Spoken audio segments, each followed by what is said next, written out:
அண்மை செய்தியை பார்க்கின்றோம். புதுக்கோட்டை மாவட்ட சிபிசிஐடி அலுவலகத்திற்கு பலத்த பாதுகாப்பு போடப்பட்டிருக்கிறது. என்ன காரணம், எதற்காக இந்த பாதுகாப்பு அதிகரிப்பு என்பது தொடர்பான விவரங்களுடன் புதுக்கோட்டை செய்தியாளர் சுவாமிநாதன் இணைப்பில்.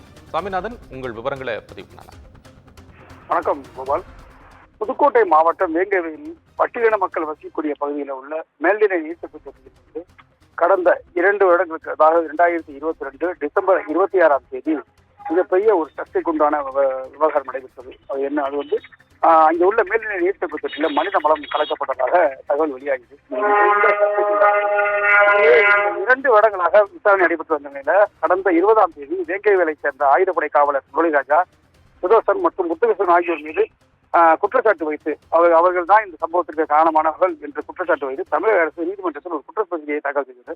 இந்நிலையில இந்த வழக்கில் பட்டியலின சமூகத்தைச் சேர்ந்த 3 பேர் மீது தமிழக அரசு வேண்டுமென்றே குற்றச்சாட்டு வைத்துள்ளது.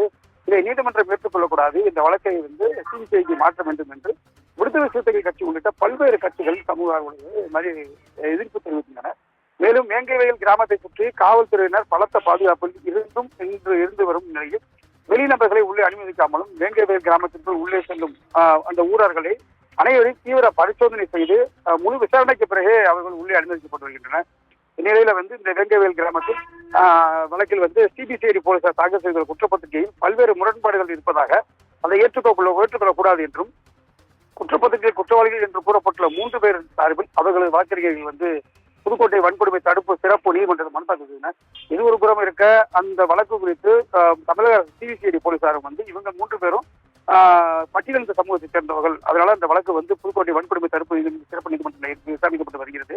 இந்த வழக்கை வந்து தற்பொழுது இந்த வழக்கு வந்து ரத்து செய்து குற்றவியல் நீதித்துறை நடுவர் நீதிமன்றத்திற்கு இந்த 2ற்கும் மாற்ற வேண்டும் என்று சிபிசிஐடி தரப்பிலும் நீதிமன்றத்தில் மனு தாக்கல் செய்யப்பட்டது. இதெல்லாம் ஒரு பக்கம் இருந்தாலும் இந்த வேங்கவேல் மக்கள் வந்து இந்த 3 பேருக்கும் குற்றப்பத்திரிகை தாக்கல் செய்ததுல எதிர்ப்பு தெரிவித்து கிட்டத்தட்ட இன்றோட சேர்த்து 6 நாட்களாக, அதாவது கடந்த குடியரசு தினத்தன்று அன்று கருப்பு கொடியை ஏற்றியும் தொடர்ந்து வாயில் கருப்பு துணி கட்டியும் கிட்டத்தட்ட 6 நாட்களாக அவங்க வந்து தர்ணா போராட்டத்தில் ஈடுபட்டு வர்றாங்க. இதனால அந்த பகுதிக்குள்ள ஒரு பட சூழல் இருந்து வந்தது. இந்நிலையில வந்து பாத்தீங்கன்னா வேங்கவேல் கிராமத்துல விவகாரத்துல பாதிக்கப்பட்ட மக்களையே குற்றவாளிகளை அறிவித்த சிபிசிஐடி கண்டித்து தமிழக மக்கள் புரட்சி கழகம் என்ற கட்சியை சார்பு தொடர் உண்ணாவிரத போராட்டம் அறிவித்துள்ள நிலையில புதுக்கோட்டை சிபிசிஐடி அலுவலகம் மற்றும் பழைய பேருந்து நிலையத்துல 100க்கும் மேற்பட்ட போலீசார் குவிக்கப்பட்டிருக்கின்றன. இவங்க வந்து உண்ணாவிரதங்கிற பேர்ல வந்து இவங்க சிபிசிஐடி ஆபீஸ் அலுவலகத்திற்கு எதிராக வந்து போராட்டம் நடத்தக்கூடும். இதனால சட்ட ஒழுங்கு சீர்குலைவு ஏற்படுங்கிற ஒரு காரணத்தினால இந்த அலுவலகம் முன்பும் புதுக்கோட்டை மையப்பகுதியாக சொல்லக்கூடிய பழைய பேருந்து நிலையம் இந்த பகுதிகளில் அதிகமணியான காவல்துறையினர் நியமிக்கப்பட்டு பாதுகாப்பு ஈடுபட்டு வராங்க. இதனால இந்த பகுதியில் ஒரு பரபரப்பான சூழ்நிலை ஏற்பட்டு வருகிறது. கோபால், நன்றி சாமிநாதன், உங்கள் அண்மை விவரங்களுக்கு நன்றி.